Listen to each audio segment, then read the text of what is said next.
नमस्कार दोस्तों, आप देख रहे हैं सरल न्यूज, भारत का सबसे सर्वाधिक खबरों वाला चैनल जो आपको देता है देश विदेश की सच्ची खबरें सबसे पहले सरल न्यूज पर मिलती हैं।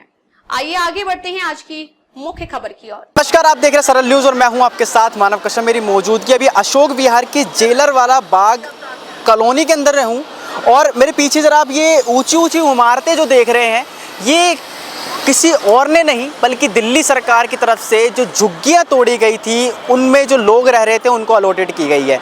यहाँ पर 1500 से 1600 तक जो रूम हैं वो यहाँ पर उपलब्ध हैं और साथ साथ में जो सुविधाएं हैं वो काफ़ी ज़्यादा हाईटेक दिल्ली सरकार की तरफ से यहाँ पर देखने को मिल रही है। क्योंकि आप देख सकते हैं बीच में पार्क के अंदर मैं मौजूद हूँ और मेरे बिल्कुल चारों ओर आप अगर देखेंगे तो चारों ओर सिर्फ और सिर्फ आपको ऊंची ऊंची इमारतें नजर आएगी और साथ में लिफ्ट की सुविधा भी यहाँ पर इन लोगों ने मुहैया यहाँ पर करा रखी है। यहाँ पर लोगों से भी जानेंगे कि क्या कुछ समस्याएं यहाँ पर इन लोगों को अब देखने को मिल रही हैं, क्योंकि 3 महीने से ज़्यादा हो चुका है झुग्गियों को तोड़ते हुए। क्योंकि दो तरफा दिल्ली के अंदर देखने को मिल रहा है, एक तरफ दिख रहा है कि पीला पंजा एमसीडी का लगातार जारी है जो कि झुग्गियों पर चल रहा है, लेकिन साथ साथ में ये एक जो बड़ी अपडेट ये थी कि साथ में जो जेलरवाला बाग की जो साइड में झुग्गियां थी उनको यहाँ पर अलॉटेड जो रूम दिए गए थे वो यहाँ पर हैं।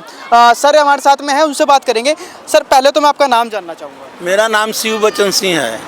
कब से दिल्ली में रह रहे हैं आप? 98 से। 98 से रह रहे हैं। झुग्गियों में से कब आपको यहाँ पर शिफ्ट किया गया? 2025 यही मार्च अप्रैल में आपको किया गया।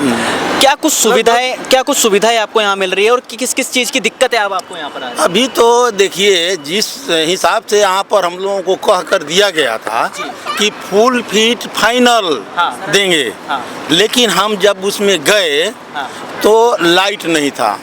हमने लाइट अपना लगवाया, पंखा अपना लगवाया, टूट फूट जो था उसको हमारे सामने मरम्मत किए, टोटी वगैरह लगा के दिए। लेकिन जो 4 फीट कंप्लीट में तो पंखा लाइट भी आता है, गीजर भी आता है, लेकिन वो विदाउट था। वो सब आदमी अपने से कराए हैं, किसी में नहीं है। गीजर लगाए कहाँ गीजर लगा है? बेमतलब के बात बोल देते हैं आप। नहीं लगा गीजर किसी में है जी? आप बताइए। बीच में जो आदमी इंटरव्यू दे रहा है वहाँ नहीं बोलना चाहिए। जी बोलिए। तो जो झूठी बात यहाँ पर नहीं ना बोलना है। पानी की यहाँ तक समस्या है कि उस समय से ही, अप्रैल से ही पानी की आवाज़ जो लोग रह रहे हैं सब कोई उठा रहा है कि भाई खारा पानी आ रहा है, खारा पानी आ रहा है, इस पानी को ज़रूर आप ठीक करिए। लेकिन डीडीए ने हम लोगों से 5 साल के लिए 30,000 रुपया भी हम लोग दिए हैं। अच्छा। इसके अलॉटमेंट के साथ 5 साल डीडीए को ही हमें ब्रीफ करना है। सुरक्षा के लेकर, पानी के लेकर, स्वास्थ्य के लेकर, सफाई के लेकर, सारा डीडीए को 5 साल ही करना है। चाहे वो गार्ड का हो, चाहे लिफ्ट का हो, चाहे नाली का हो, चाहे सीवर का हो, चाहे पानी का हो, सारा कुछ। इसके अलावा 1500 रुपया भी हम लिया गया पानी के लिए, जल बोर्ड के माध्यम से, वो भी हम लोग दे दिए। पर्याप्त अभी हम लोगों को संतोषजनक मूल चीज़ पानी नहीं मिल रहा है। सीवर और सफाई तो है ही, लेकिन जीने के लिए सबको पानी की ज़रूरत है। आज जो नीचे से कोई ले जा रहा है, कोई बिस्लरी से मंगा रहा है, जिसकी समर्था है खरीद रहा है, जो नहीं है तो भाई आरओ का पानी नीचे से 14 मंजिल 17 मंजिल ले जा रहा है। तो इस तरह से अपना ज़िंदगी यहाँ पर बिता रहे हैं। उसमें मैं भी अपना बिता रहा हूँ और लोग भाई बिता रहे हैं। और आपका आगे का सवाल? क्या कुछ और भी दिक्कत है आपको? क्या पानी के अलावा भी कोई दिक्कत है? क्योंकि मैं अभी जहाँ पर खड़ा हुआ हूँ यहाँ पर आसपास में सिर्फ और सिर्फ मेरे कूड़ा नजर आ रहा है। आप लोग भी उसी कूड़े के बीच में बैठे हुए हैं। सफाई की बात मैं कहा और सुरक्षा की बात कहा कि अभी यहाँ पर डीडीए के माध्यम से हम लोगों को जितने लोग रह गए हैं, आ गए हैं, इनका आई कार्ड बन जाना चाहिए ताकि गेट पर इन आउट करने में गार्ड जो हैं उनको सहूलियत हो। अब उसमें बाहरी आदमी भी आ जाते हैं, गार्ड पहचान नहीं पाते हैं, ताला टूट जा रहा है, साइकिल उठ जा रही है, मोटरसाइकिल निकल जा रहा है, चोरी हो रही है। तो ये सब डीडीए की जिम्मेवारी है कि डीडीए हम लोगों के एक बार जो बस गए उनका सर्वे करा के आई कार्ड बनावे और आई कार्ड वो गेट पर दे दें, अलाउ हो जाएगा। तो हमारा आई कार्ड रहेगा भाई कितने पर है तो 1227 पर है, वही आदमी आएगा। 1227 के नाम पर दूसरा कोई आएगा तो उसके पास तो आई कार्ड नहीं रहेगा। तो इससे हमारा सेफ्टी कुछ हो सकता है। तो मैं ये डीडीए से कहूँगा कि ये होना चाहिए। अगला सवाल सर ये है कि आपने देखा होगा कि अवैध तरीके से दिल्ली के अंदर बहुत सारी झुग्गियाँ हैं जिनको अवैध घोषित सरकार ने भी करा, केजरीवाल की सरकार ने जब सरकार थी उस टाइम पर भी काफ़ी झुग्गियों को अवैध घोषित कर दिया था, लेकिन टूटी नहीं थी। इस सरकार में आने के बाद वो टूटी गई और कुछ झुग्गियों वालों को यहाँ पर जो रूम है वो अलॉटेड किए गए, लेकिन कुछ को अभी तक नहीं दिए गए हैं। तो क्या लगता है, क्या दिल्ली के अंदर जो बुलडोजर एक्शन जारी है वो ऐसी जारी रहना चाहिए, या फिर जो अब झुग्गी वाले जो विरोध कर रहे हैं, क्योंकि कुछ दिन पहले जंतर मंतर पे भी एक प्रोटेस्ट किया गया जिसपे तमाम झुग्गी वाले वहाँ पर पहुँचे थे केजरीवाल जी के समर्थन में, ये होना चाहिए? देखिए, हम खूब बढ़िया से जानते हैं कि हम अपना रोजी रोजगार के करने के चक्कर में दिल्ली में आके अवैध निर्माण करके अवैध जिंदगी जिए। लेकिन आप हमारी जब सरकार बनी है तो आपने घोषणा किया कि हम सरकार जो झुग्गियां दिल्ली में बस गई है उसको उजाड़ने से पहले वैकल्पिक व्यवस्था देकर ही उजाड़ेंगे और नया बसावट नहीं होने देंगे। यह आपकी घोषणा पत्र में था और उसको हम लोग स्वागत करके वोट भी दिए इसी आशा में कि अब हम लोगों की नई जिंदगी का शुरुआत होगा। यहाँ नहीं, पूरे दिल्ली, ऑल ओवर दिल्ली दिया है इसी आशा में कि अब दिल्ली का कुछ कल्याण होगा। लेकिन आज जो टूट रही है उससे निराशा दिखाई दे रही है कि जो हम लोगों के साथ आश्वासन दिया गया, विश्वास दिया गया, उसके विपरीत हो रहा है। ये नहीं होना चाहिए। या तो कहिए ना, अवैध ही मानकर सबको बुलडोजर एक साथ चला दीजिए, कार्य खत्म कर दो।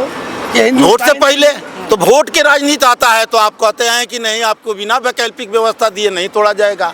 वोट ले लेते हैं तो 5 साल इनकी सूझ बूझ भूल जाते हैं। चाहे वो पार्टी का मैं नाम नहीं लूँगा, जो भी हो। और आज बुलडोजर जो चला रहे हैं, कह रहे हैं कि चलना चाहिए कि नहीं चाहिए। कैसे नहीं चलना चाहिए? नहीं चलना चाहिए, बुलडोजर नहीं चलना चाहिए। या तो आप वैकल्पिक व्यवस्था की बात मत करिए।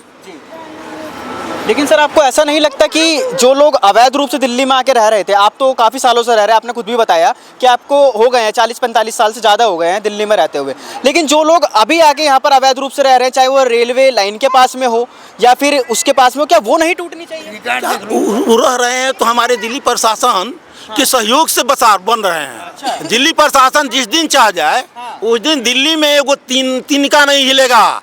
जो झुग्गी नहीं पड़ रही है बिना दिल्ली पुलिस के सहयोग से नहीं पड़ रही है। सहयोग पड़ रही है। जितना भी दिल्ली में अवैध काम हो रहा है उसमें 101% दिल्ली पुलिस का हाथ है।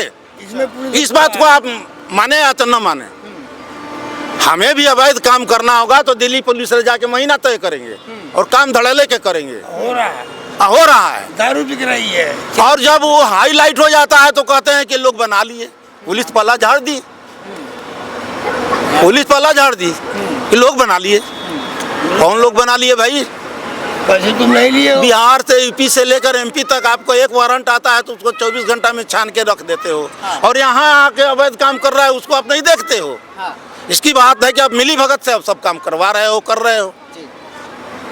झुग्गी कैसे बन जाएगी जब तक पुलिस वाले पैसे नहीं लेंगे? तो झुग्गी कैसे बन जाएगी?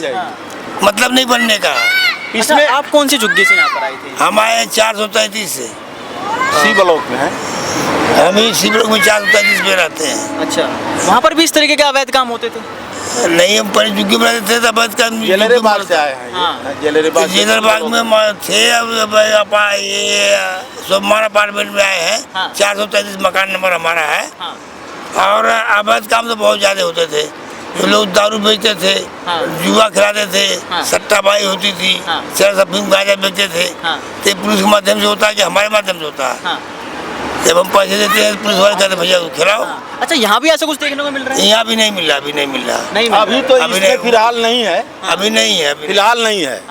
लेकिन लोग सोच रहे जब इसकी व्यवस्था ठीक नहीं होगा तो हो भी सकता है।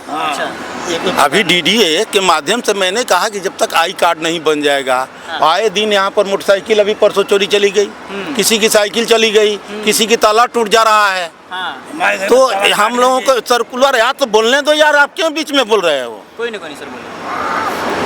नियम के मुताबिक जैसे रखा गया उसे इस नियम को मजबूत करने के लिए पहल अभी 5 साल डीडीए को करना है। तो मैं डीडीए के अधिकारियों से निवेदन करूंगा कि हम लोग जितना आदमी अभी रह रहे हैं इनका एक सर्वे करा के आई कार्ड बना दिया जाए और उस आई कार्ड से हम लोगों को इन आउट किया जाए ताकि बाहरी लोगों से हम लोगों का बचाव हो सके।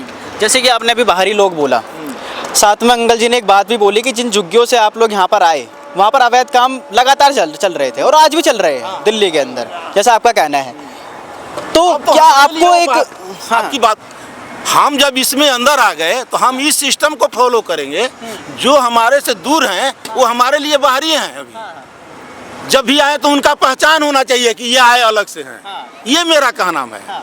बाहरी इसलिए मैं कह रहा हूँ कि इसमें आके गलत काम करके जाना उनका एक बिहेव बन गया है कि ये लोग बदनाम हो। एसी के बटन को तोड़ देना, ताला तोड़ देना, जो यहाँ रह रहे हैं उनकी ममता है तो उससे लाभ है। लेकिन जो बाहरी आएगा उसको ममता नहीं है, उसको है कि हम इसको रिवर्स करेंगे तो बदनाम ये लोग होंगे।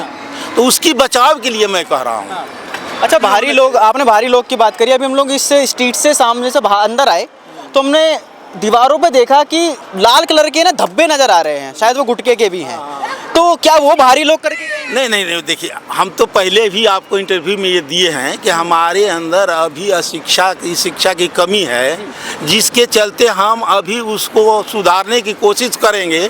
यहाँ आए हैं, अपनी नई जीवन को शुरुआत करेंगे। हम इसीलिए कह रहे हैं कि एक सिस्टम बने और उस सिस्टम में सबको रहने की आदत बनाई जाए। अभी तो हम लोग बटोरुआ आदमी आए हुए हैं, कोई गोल्डन पार्क से, कोई सावन पार्क से, कोई जेलर बाग से, आपसी बैठक नहीं हुई, आपसी तालमेल नहीं है।